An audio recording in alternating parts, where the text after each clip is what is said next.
staying with us on the conversation on Lagos television. The 2027 presidential election in this country will be very, very interesting. Of course, we have seen movement here and there on different political platforms in the country. The latest being that of Dr. Rabiu Kwankwaso, who moved to the African Democratic Congress yesterday. And like we know, that particular party already have ambitious politicians. The likes of Atiku Abubakar is there, Peter Obi is there, Rotimi Amechi, David Mark, and a host of others. And people are beginning to ask questions as to how these men are going to work together to wrestle power from the ruling party, which is the APC. With this defection of Dr. Rabiu Kwankwaso, change the permutation of the presidential election come 2027. That's the big question this morning. And we have joining us on the show, Laide Akon, public affairs analyst, is right here in the studio. It's a pleasure to have you. My pleasure to be here too. Good morning. And joining us via Zoom is Dipo Olayoku, National Secretary of New Nigeria People's Party. That was the party that lost Rabiu Kwankwaso to the ADC yesterday. It's a pleasure to have you as well. It's a pleasure to have you. Yes, my pleasure. Good morning. So let me start with you. Rabiu Kwankwaso left your party yesterday for another platform, which is the ADC. How are you taking that defection of your founder from NNPP to the ADC? Yeah, thank you very much for having me. Let me quickly say this. Senator Rabiu Musa Kwankwaso is not the founder of NNPP. He came to join us in 2022. Well, he made the party popular. Fantastic, yes. He brought us on the limelight of national politics, Like I said, it's a huge loss in view of the fact that since he joined us, like I said earlier, he brought NNPP on the Nigerian map. When there's no way you are going to discuss Nigerian politics in the past 3 years that you will not make mention of NNPP. Senator Rabiu Musa Kwankwaso brought that on to us. Like I said, NNPP has been in existence in 2002. The highest we could achieve was a House of Assembly seat in Bauchi State in 2019. And interestingly, about a year or 2 years after that, the guy defected to PDP. So as I stand, Senator Kwankwaso came into NNPP. We were operating from ground zero. And to God be the glory, he joined us. Yes, we had intention or ambition of producing the president. But at least we were able to achieve, for the first time in the history of NNPP, we had a governor, a deputy governor, a speaker, 19 House of Representatives, 2 senators, about 54 House of Assembly, which was not a small feat. So if such a person decides to leave the party, especially if you know Kwankwaso, for the past 20 years, he has a movement called the Kwankwaso movement. Right. And anywhere he goes, those guys go with him. Anywhere he goes. So definitely, immediately he announced his resignation from NNPP. The Kwankwaso movement also issued a press release and said, all Kwankwaso movement in NNPP should pull out. Definitely, it's going to have serious vacuum or effect on the party. So, like I said, it's a huge loss. But as human beings, we have seen this as a past tense now. Okay. We are moving forward because 2027 is just around the corner. Yes, NNPP has been operating since 2002. Definitely, it's going to be the old NNPP that will go into 2027 now. We really appreciate his coming. But we're not happy that he had to leave. Okay. But maybe in the course of the program, I will tell you the reason why he had to leave.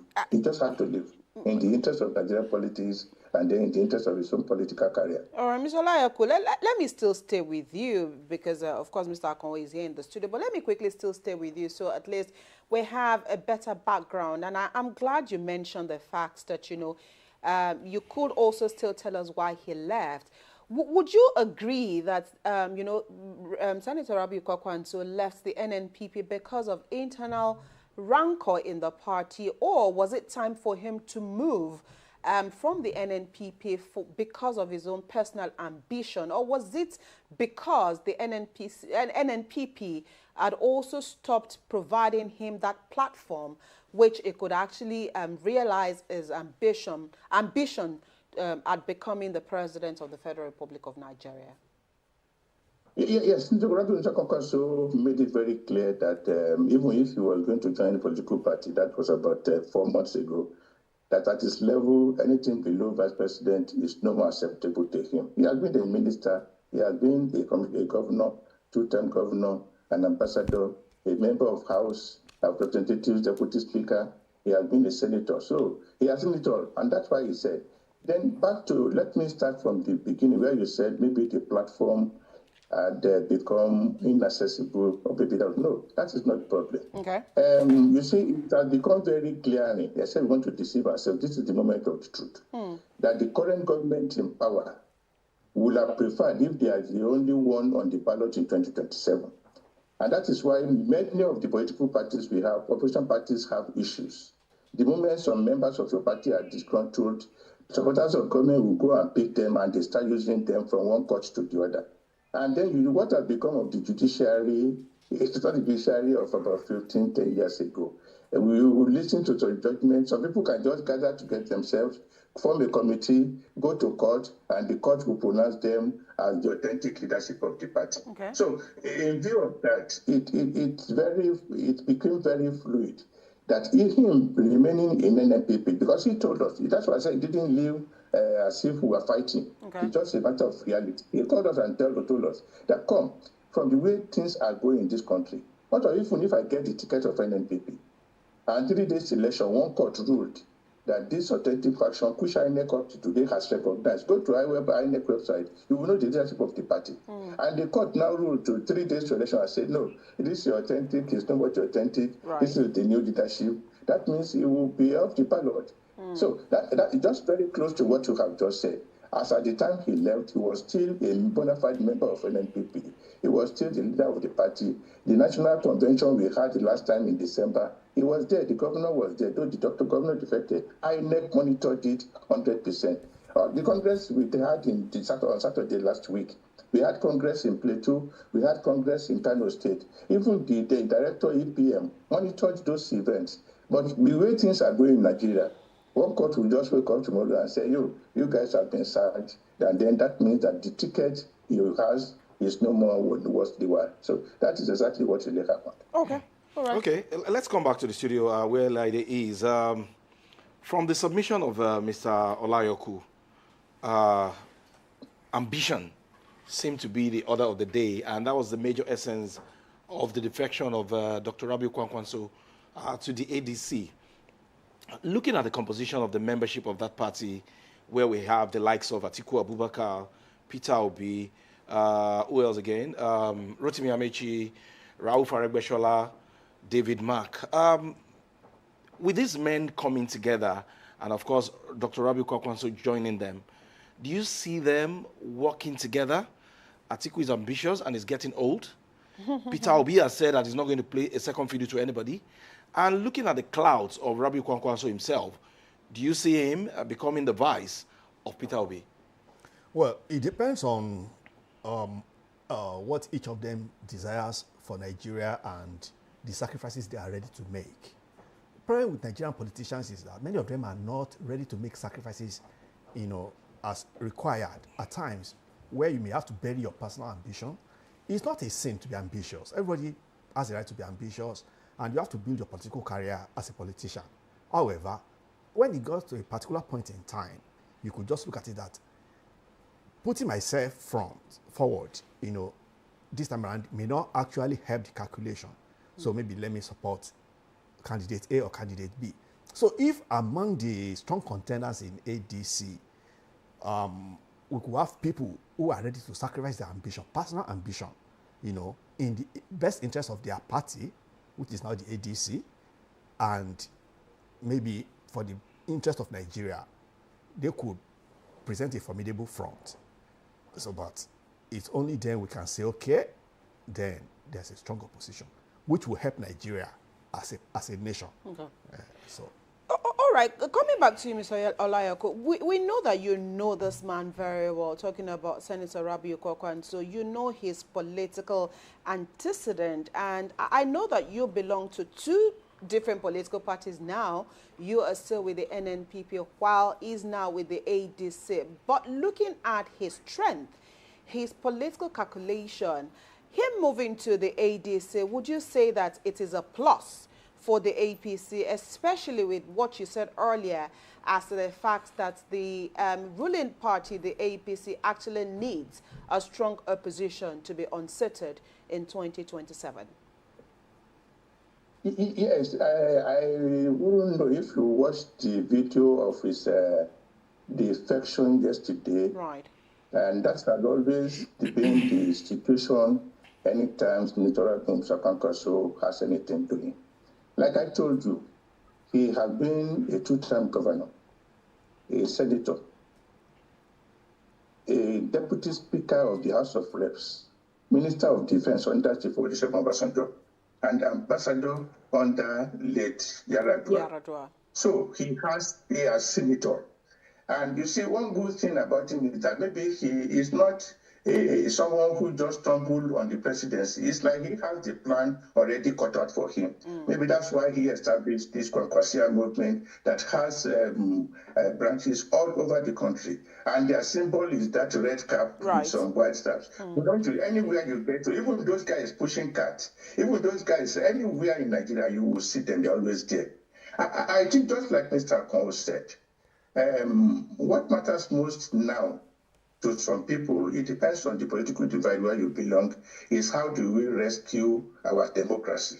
Because except want to dispute ourselves, there are other things that seem to show that our democracy is under serious threat. But that is not the discussion for today. Okay. Yes, on the issue of ADC, interestingly, all of them were there to receive him yesterday, right from the chairman of the party, that's David Mark, even our brother, our friend, Rabiu Musa was there, Peter Obi was there. Just name anybody in ADC, they were all there because they know Rabiu Musa Kwankwaso is a big catch. Yes, on the issue of ambition, just like Mr. Kano said, it gets to a point when you now forget about your individual ambition, you now concentrate on the class survivor. How do we make sure that this class does not go into extinct?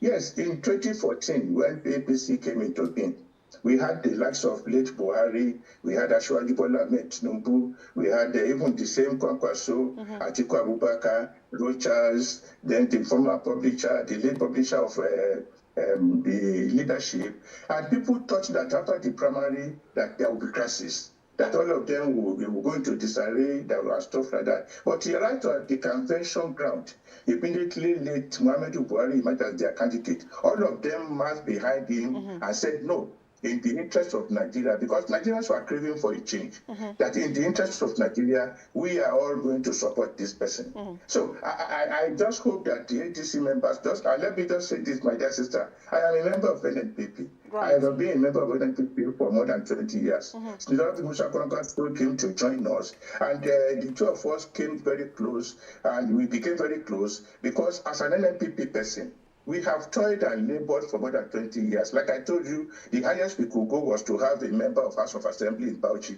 And if this man came to us and promoted and then catapulted NNPP into national limelight, so that's why some of us fell in love with him. But that does not mean we will go with him to ADC. I remain a member of NNPP. I have never been a member of NNPP, but we really cherish the little time he spent with us because he gave us, for the first time in the history of our party, a governor.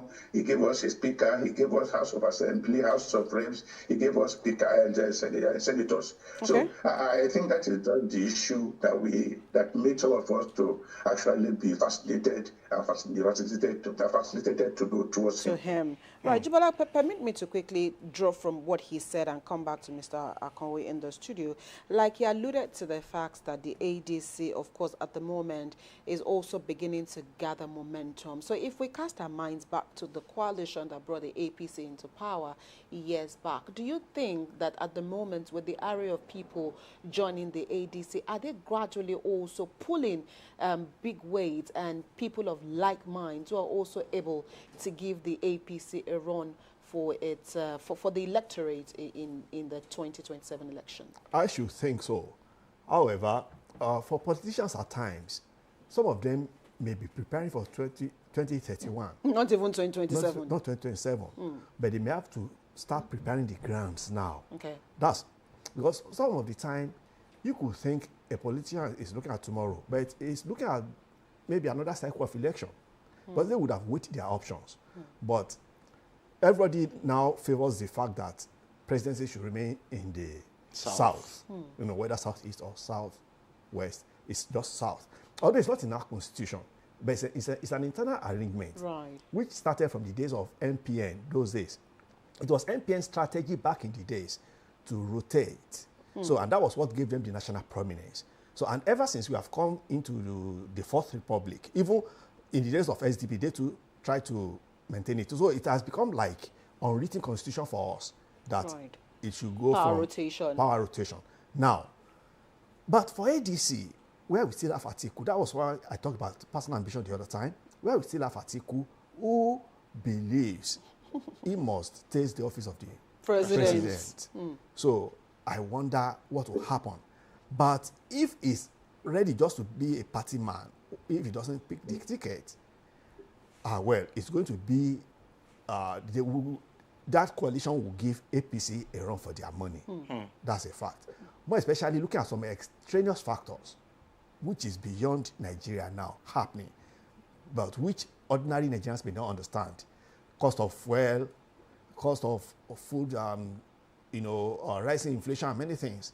And nobody knows when all the troubles in the Middle East will end. Right. And if it doesn't end early enough and we are close to election, politicians will not refer to it, but they will just look at the effect of it. And then latch on that.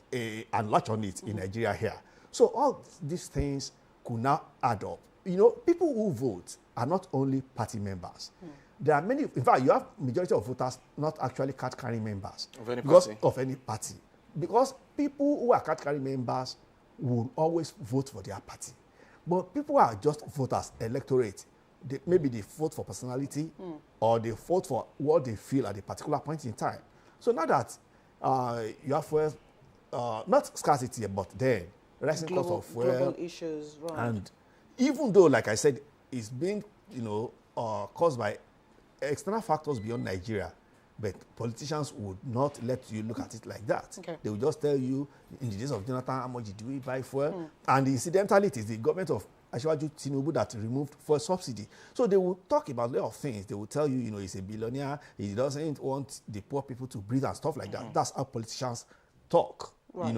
So, but like I said, at the same time, some of these people in coalition are not actually about 2027. Okay. They are preparing the ground for 2031, when power actually shifts to the left. For Kwankwaso, for instance, it's only 69, so it still has time on his side.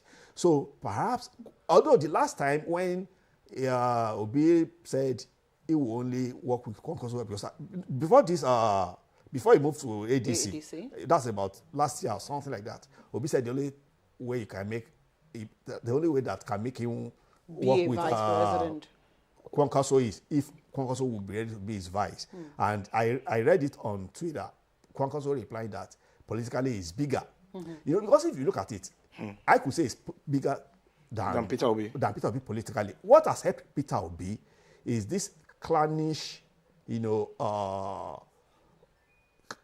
agitation of the entire Igbo ethnic group that Igbo has not been president. Right. So, because if you talk to many Igbos, if they have a better candidate from Igbo They land, will push rather than Peter Obi. They may push Peter Obi aside. Okay. Let's quickly wrap up this conversation with Mr. Olayoko, who is joining us via Zoom. Mr. Olayoko, earlier you did say that, of course, you are not moving away from the NNPP because the NNPP remains your political party. Rabiu Musa Kwankwaso had also joined your party at a particular point in time and is exited. And now that, of course, you are staying put at NNPP, what are the chances of the NNPP? Most definitely, I'm not sure that your party would present a presidential candidate in the 2027 elections, but what are your preparations towards the next general elections in Nigeria? Thank you very much. Because of the nature of our electioneering and elections, You know, in Nigeria, elections in Nigeria is about a 4-year period. We don't have a position where you have election now and then you wait for another 4 years, because of the issue of what we now call the off-cycle election. Right. So, yes, we are preparing for 2027 because INEC has to release their own timetable, starting with the issue of submission of membership card. Well, they are giving us up till April 21 to do that and submit both the digitalized and the hard copy of our membership, which is exactly what we are doing now. Okay. But even before then, don't forget that in June, hello? Can you hear me? Yes, we can hear you. Go ahead. Don't forget that in June, there will be the Ekiti governorship election. Everything is set. Okay. We have included our candidates, our polling agents, and then in August, we are going to have Oshu election. So, even before the general election, activities are on, a lot of activities are on, but for the 2027 election, based on the INEC timetable release, the membership register will be submitted to INEC latest by April 21st. Then we have also written to INEC telling them the dates we are going to do our primaries, to elect our House of Assembly members, our governorship candidate members, House of Reps, senatorial, and then the presidency, which we want to do sometimes in June, maybe June 8 or June 18 or June 17. So the activities and preparations are ongoing. Right. And we are following INEC timetable. The only program that is on, according to INEC timetable now, is the membership register, which must be submitted latest by April 21st. So other activities will follow after that. All right, I would have to let you go now. Thank you so much, Mr. Dipo Olayoku, the National Secretary of the New Nigeria People's Party, NNPP. Thank you so much for giving us your time and your thoughts on the program today. We appreciate you. Thank you very much. It's always a pleasure. Have a wonderful time in Lagos. Thank you so much. All right, well, we're back here. Lady, let's come back to you. You pointed out something earlier about the ambition of Atiku Abubakar wanting to become the president of Nigeria. Age is no longer on his side. Even if Kwankwaso will be willing to wait, Atiku will not sacrifice that ticket for anybody. Just use May. Or May. Then looking at these men, they have had their times at one level or the other to serve Nigeria. And if they had done better, the country would not be where it is today. So why would anybody want to consider them as a better platform than what we have now? Well, that's a good question. But, you know, human memory is very, very short. And human beings respond to the current stimulus. You know, if you are hungry now, you won't remember that. You won't think about it that you ate yesterday, you ate the day before, you know. But the fact remains that you are hungry now. So if insecurity persists, you know, see what happened in Jos on Sunday. If insecurity persists, if inflation rises, you know, thank God, dollar is stable. If fuel prices keep increasing, or rather there's any other, you know, major issue that could let people think that this government is not good for us, you know, that may make people think so, then opposition will keep hammering on it. You know, that's one thing about voting, you know. And it could result in two things. Either people vote against a party, or rather, people are apathetic to voting at all. Right. So, and either way, it is not always good. Because a ruling party is always a sitting duck. You know, you have a sitting duck aiming at it. And people would have forgotten that Aribeshola was a governor in Osun, and he owed salaries for 16 months, for 2 years. People would have forgotten that. Right. You know, Peter Obi was governor in Anambra. And I watched one of his interviews when the reporter asked him to say in his own words, what are the things he believed he achieved for Anambra. I was shocked what he was saying, that civility, order, and stuff like that. No, so you felt like are those achievements? The reporter had to ask that. I'm talking about infrastructure, and Obi said everything is not about infrastructure, you know. But like I said, at times, you know, not everybody is so enlightened in Nigeria. That's one problem, you know, that has bedeviled this country up till now. If people are well informed, well exposed, and that what gives you that education. Perhaps you have Southwest politics the way it is because majority of our people, or let me say a considerable percentage of our people are educated. Education makes you easy to lead, but difficult to drive. Now, look at the northern part of the country. No matter what you tell some people, they will tell you this where they are going. Even if that person they know may not be the best. And it's not only in Nigeria here. Yeah. If I was watching online yesterday, a CNN reporter asking some people about Donald Trump, and they still say he has done everything he promised. So the reporter said, okay, give me one of the things he has promised. None of the people could say anything. Say what he's promised. So politics at times could be sentimental, bias and everything.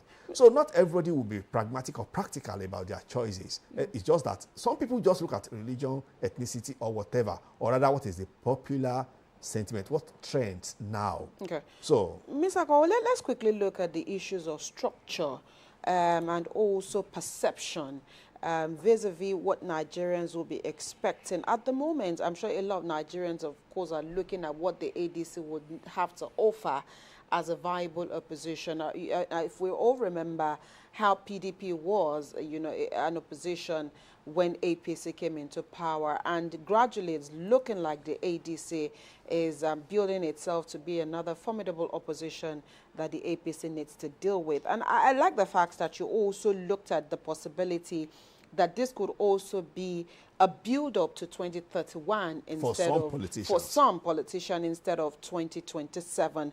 But let's look at structure and all of the names Jibola mentioned earlier, of the caliber of people who are, of course, now in the ADC.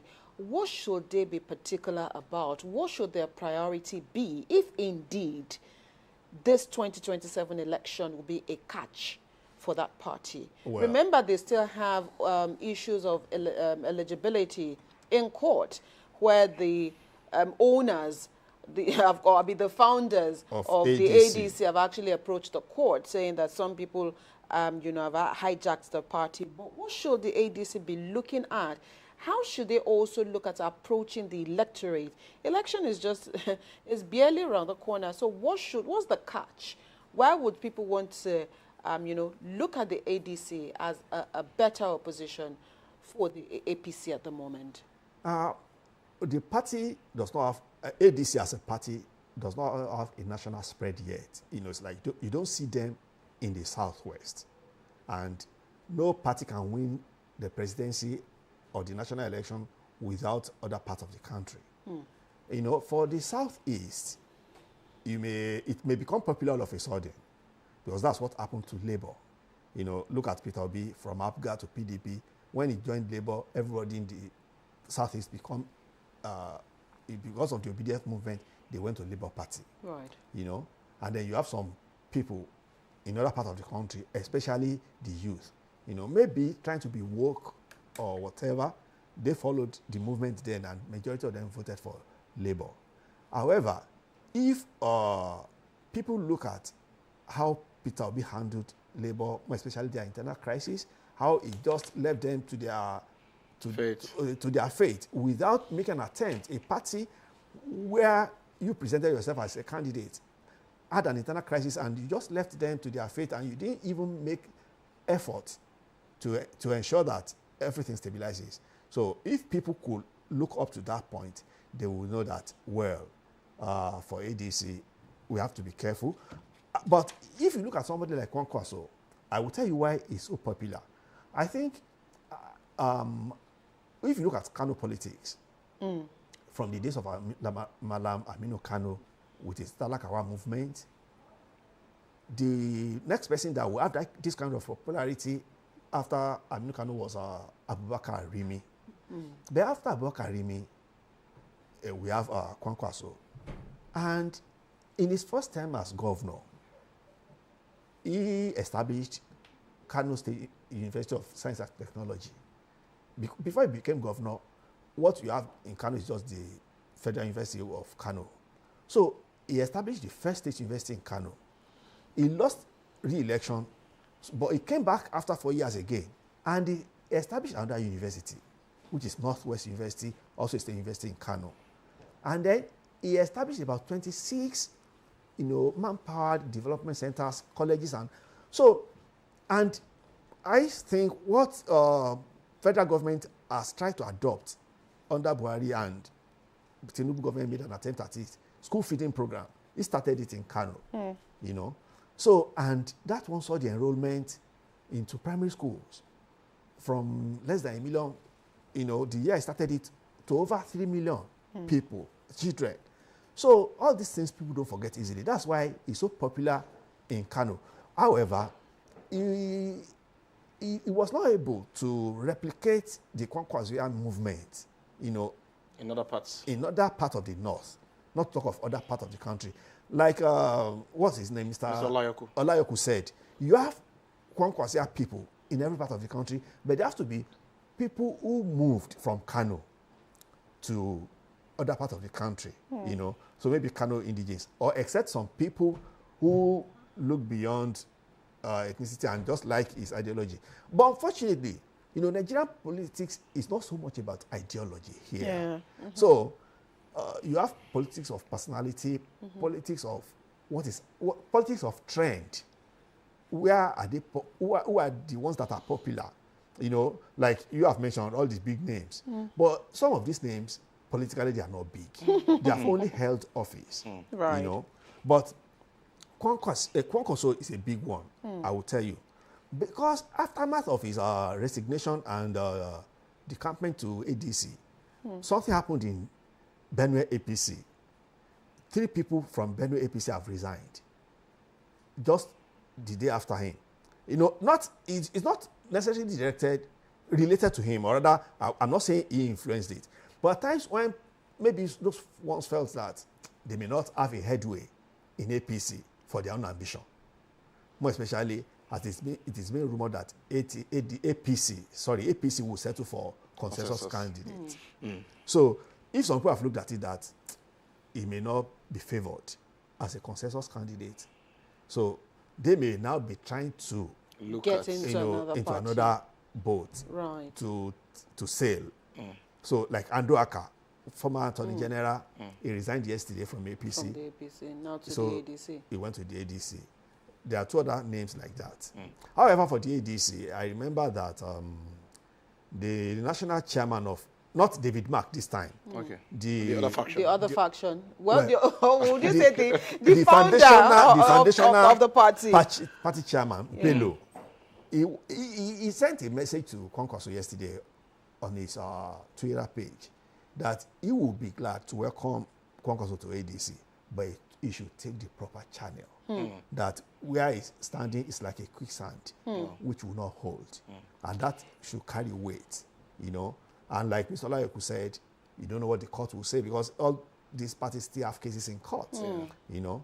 And an aside will be for somebody who ran away from one party because of what the court could say, and now you're somewhere else where it looks like this is also another sinking sand. What is the probability that at the end of the day, this ADC that he joined will be the authentic ADC? It's part of what made me say initially that at times you never know with politicians. Like that's why I said some politicians may actually be preparing for 2021, but they want to be in the public face, you know. So it's just like the gamble with 2027 that only God knows what can happen. But if it doesn't happen, 2021 is actually the game target. plan, the target. So that's why I say that, because if you look at it, Atiku is a big factor in ADC. I wonder whether he will concede to anybody. And he's been quiet. He's been quiet. You know, he's been quiet. And it was not there yesterday. It wasn't. It wasn't there. And Amechi may, if Atiku clinches the ticket, Amechi could decide to be his vice. I don't think Peter Obi will be ready. He was Okay, okay, go ahead. I was just going to say that. But what's the fate of Peter Obi as it stands in this calculation? You know, Peter Obi as a politician, like I said, many politicians in Nigeria are not ready to sacrifice. That's why many of them would have built some structure and still let it go. Let me quickly make a reference to Rabiu Musa Kwankwaso in the days of PPA. He founded PPA, they won 2 states, governorship election. But because of his personal ambition, He left PPA, the party you founded, went back to PDP, which you left. And you didn't even inform the governors then. You know, that was how that party died. So the same thing has happened to Peter Obi. So if Peter Obi doesn't get it right this time around, that's the end of his political career. Okay, Laide, before we let you go, I'm just looking at the situation of things. Fine, the ADC is the major opposition now because PDP is neither here nor there. But the APC is there boasting that they have 31 governors and people are still decamping.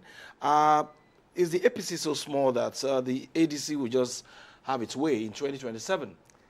Well, APC will be a big battle to fight for anybody. It will be, in fact, bigger than what it was in 2023, you know, because apart from the fact that they have 31 governors, they have some states which are very, very vital. But Kano is one of the states that things can swing. However, it does not mean APC will not perform very well there. Because Bala Yusuf appears like somebody his people still love. But don't forget that he too went into office on the ticket of NNPP. So people who are aggrieved with him initially might forgive him because Kwankwaso too has left NNPP. And Ganduje is still there. Ganduje is still there, you know. But, and then if you look at, take Kano for instance, the Emirates is important, is a factor in Kano politics. And the way things are looking now, the odds may favor whichever party, the palace. Which of the Emirates? Which of the Emirates in Kano? Oh my God! We also have factions. Politics everywhere. Even the Emirates is divided, but we know the Emirates that seem to have the upper hand. Let me say, if you say who is the Emir of Kano, everybody will tell you Sanusi, Lamido Sanusi. Yeah. You know, but you know Ganduje has a problem with him back then. But at the same time, Kwankwaso brought it to Kwankwaso initially made him Emir of Kano when he had a problem with Adobayero in 2014. You know, so all these factors will interplay. Bala Yusuf, who happens to be Kwankwaso's son-in-law and now the sitting governor, I hope he would be able to ride on the back of the palace. Because don't forget that the APC candidate in 2023 election, Nasiru Gawuma, is still a member of the APC? No, he's gone to the ADC. He's gone to ADC. Well. He's gone to ADC. And the deputy governor who resigned has also gone to ADC. So, and the first thing Gawuma did was he resigned his appointment from the board of the. He was the chairman of the FMBN, Federal Mortgage Bank of Nigeria. So the first thing he did was he resigned his chairmanship. So he resigned his appointment, and even though he didn't make it ceremonial, the coming to ADC, but I tell you, it come to ADC because it's part of the negotiation that Kwankwaso would determine who becomes the governorship candidate in Kano. And ADC in Kano agreed with him and is presenting Gawuma. Okay. Because Gawuma too is said to have his foot soldiers on ground and they are considerable. We know that, of course, politics is unfolding and day in, day out, of course, new things will continue to open up. And now that, of course, Rabiu Kwankwaso and his Kwakwansia movement have moved to the ADC, Kano politics most definitely is getting sweeter. As the days unfold, we'll definitely know where the pendulum will swing for these politicians and who will be the card-carrying flag bearer of these political parties in days to come. Thank you so much, Laide Akonwo, for coming on the program today. Public affairs analyst, we appreciate your thoughts on the program this morning. My pleasure. All right, we'll take a quick break. When we return, Adebimpe will be here with her Lagos conversation. Don't worry, Adebimpe will hold our show today. Adebimpe will be here after the break.